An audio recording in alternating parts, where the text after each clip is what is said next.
Ahoj, ahoj, vítam ťa pri novom podcaste, ja som Andrea, lektorka anglického jazyka a tak ako vždy aj týmto podcastom ťa budem sprevádzať. Ak si nepočul predošlé podcasty, utekaj si ich vypočuť, pretože dnes začíname novou knihou, konkrétne ideme na level 3 a podľa toho, čo ste si vybrali na Instagrame, tak ideme čítať The Secret Garden. Táto kniha je veľmi známa, už je aj niekoľkokrát sfilmovaná a som si istá, že si už tento príbeh videl alebo počul, minimálne ja si ho z detstva pamätám, tak verím, že aj ty.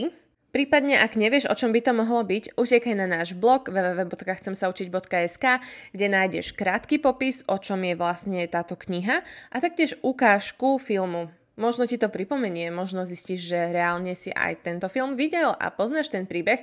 Predsa len, keď už poznáš nejaký ten základný dej, tak to ti môže pomôcť práve pri rozmýšľaní práve o tom, že vieš približne, čo sa tam deje, vieš približne, o čom sa rozprávajú, takže tvoj mozog si lepšie zapamätá slovíčka alebo rôzne situácie a tým pádom bude rýchlejšie reagovať v budúcnosti. Čo sa týka novej slovnej zásoby, tu nájdeš znova v článku na blogu, je tam vypísaná, máš ju tam po anglicky, s výslovnosťou a po slovensky, tak aby si to mohol pozrieť. Ak si to chceš pozrieť ešte predtým, než začneš počúvať, utekaj tam, prečítaj si ju, nauč sa ju a táto slovná zásoba bude použitá práve v tejto kapitole. Tak poďme priamo na to. The Secret Garden, Chapter 1, Little Miss Mary.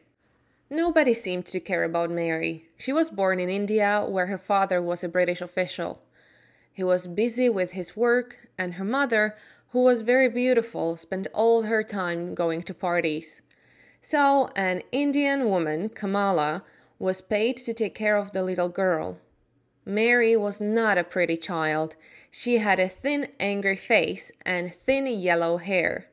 She was always giving orders to Kamala, who had to obey.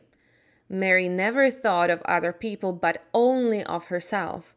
In fact, she was a very selfish, disagreeable, bad-tempered little girl. One very hot morning, when she was about 9 years old, she woke up and saw that instead of Kamala, there was a different Indian servant by her bed.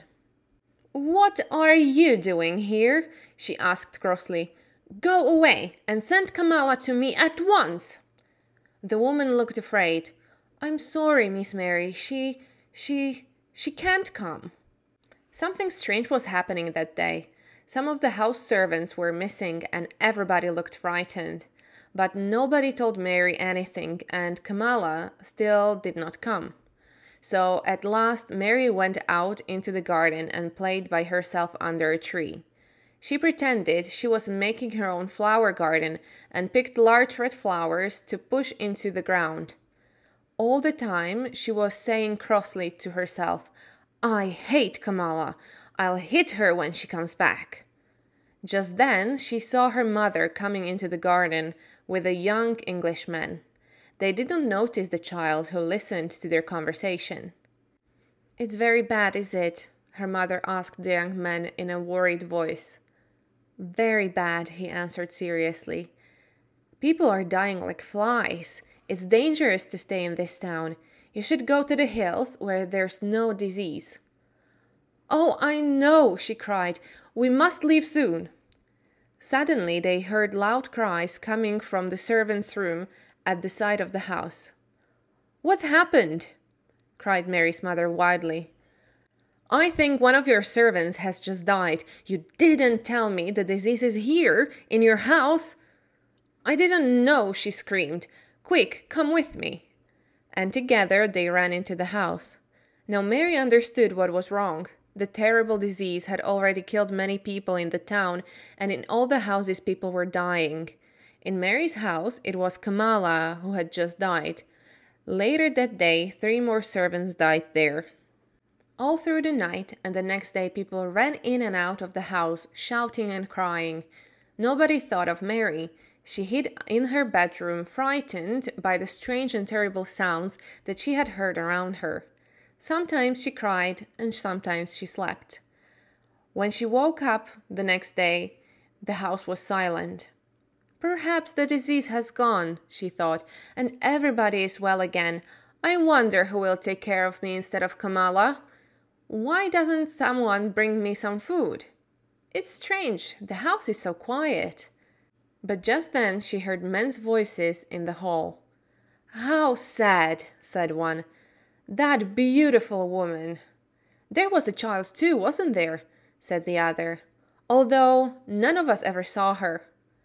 Mary was standing in the middle of her room when they opened the door a few minutes later. The two men jumped back in surprise. "My name is Mary Lennox," she said crossly. "I was asleep when everyone was ill, and now I'm hungry." "It's the child, the one nobody ever saw," said the older man to the other. "They've all forgotten her."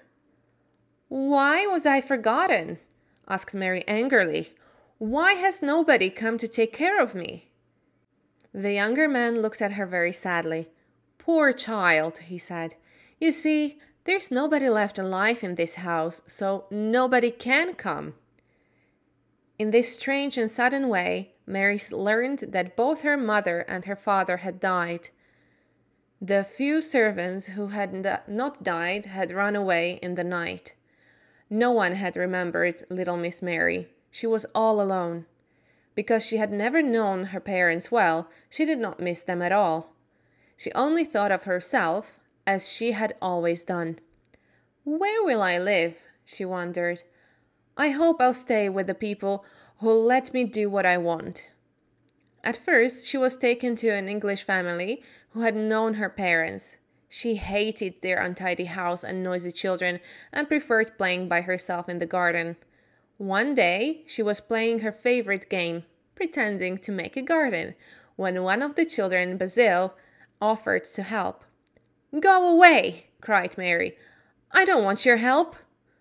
For a moment, Basil looked angry, and then he began to laugh. He danced round and round Mary and sang a funny little song about Miss Mary and her stupid flowers. This made Mary very cross indeed. No one had ever laughed at her so unkindly. "You're going home soon," said Basil, "and we're all very pleased you're leaving." "I'm pleased too," replied Mary. "But where's home?" "You're stupid if you don't know that," laughed Basil. "England, of course. You're going to live with your uncle, Mr. Archibald Craven." "I've never heard of him," said Mary coldly. "But I know about him because I heard father and mother talking," said Basil. "He lives in a big, lonely old house, and he has no friends because he's so bad-tempered. He's got a crooked back, and he's horrid." "I don't believe you!" cried Mary. But the next day, Basil's parents explained that she was going to live with her uncle in Yorkshire in the north of England.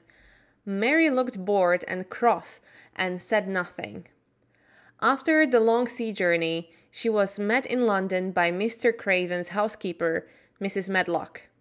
Together they travelled north by train. Mrs. Medlock was a large woman with a very red face and bright black eyes. Mary did not like her, but that was not surprising because she did not usually like people. Mrs. Medlock did not like Mary either. "What a disagreeable child," thought the housekeeper, "but perhaps I should talk to her." "I can tell you a bit about your uncle if you like," she said aloud. "He lives in a big old house, a long way from anywhere. There are nearly 100 rooms, but most of them are shut and locked. There's a big park round the house and all kinds of gardens. Well, what do you think of that?" "Nothing," replied Mary. "It doesn't matter to me." Mrs. Medlock laughed. "You're a hard little girl." "Well, if you don't care, Mr. Craven doesn't either. He never spends time on anyone. He's got a crooked back, you see, and although he's always been rich, he was never really happy until he married." "Married?" repeated Mary in surprise. "Yes, he married a sweet, pretty girl, and he loved her deeply. So when she died—" "Oh, did she die?" asked Mary, interested. "Yes, she did. And now he doesn't care about anybody. If he's at home, he stays in his room and sees nobody. He won't want to see you, so you must stay out of his way and do what you're told." Mary stared out of the train window at the grey sky and the rain. She was not looking forward to her life at her uncle's house. The train journey lasted all day, and it was dark when they arrived at the station. Then there was a long drive to get to the house. It was a cold, windy night, and it was raining heavily. After a while, Mary began to hear a strange, wild noise. She looked out of the window, but could not see anything except the darkness. "What's that noise?" she asked Mrs. Medlock. It's not the sea, is it?" "No, that's the moor. It's the sound the wind makes, blowing across the moor." "What is a moor?" "It's just miles and miles of wild land, with no trees or houses. Your uncle's house is right on the edge of the moor." Mary listened to the strange, frightening sound. "I don't like it," she thought. "I don't like it." She looked more disagreeable than ever. The end of chapter 1. Tak, ako sa ti to páčilo? Bolo to príliš rýchle? Bolo to príliš pomalé? Povedz mi svoju spätnú väzbu, budem veľmi rada. Napíš mi na Instagram, na Facebook, tu na kľudne, kdekoľvek. Ale budem veľmi rada za každú spätnú väzbu, vzhľadom na to, že podľa toho budem vedieť, ako čítať na budúce. Každopádne, príbeh nám pomaličky začal. Ako vidíme, tak Mary je veľmi zaujímavé dievča, ktoré má ťažkú povahu. Takže som zvedavá, že čo vlastne sa bude diať a ako bude fungovať u svojho uja a čo nové v Anglicku zažije. Tak budeme si to čítať aj na budúce.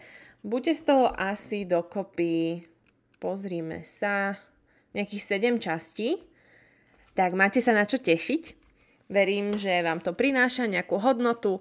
Ak áno, naozaj, každá spätná väzba vždy poteší, či už dobrá, či už zlá. Aspoň viem, na čom som. Neostáva už nič iné, len sa rozlúčiť, tak vám všetkým prajem krásny zvyšok dňa a počujeme sa na budúce. Bye bye!